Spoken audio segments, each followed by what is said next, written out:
Hi, my name is Fabian.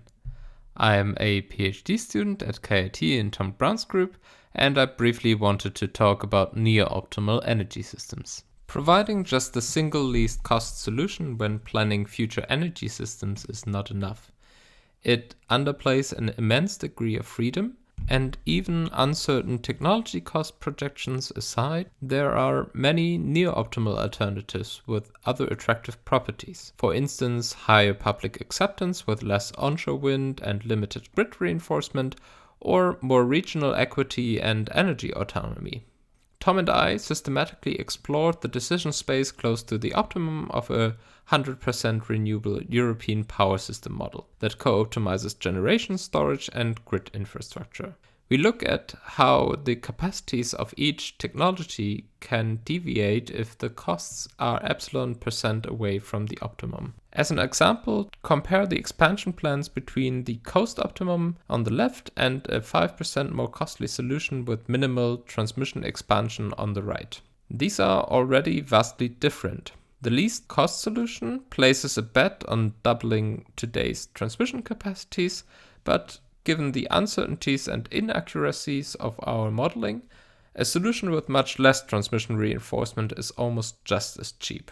In these cones, we take a more general view. On the x-axis, we have the cost deviation from the least cost solution, and on the y-axis, then we show the capacity ranges for the different technologies for given epsilons.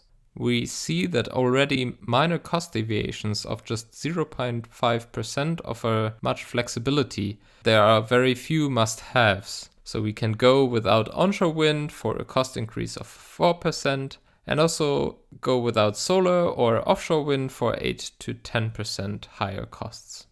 However, either offshore wind or onshore wind must be built, and also some hydrogen storage and grid reinforcement appear to be essential, while it is possible to reduce grid expansion by much without skyrocketing costs.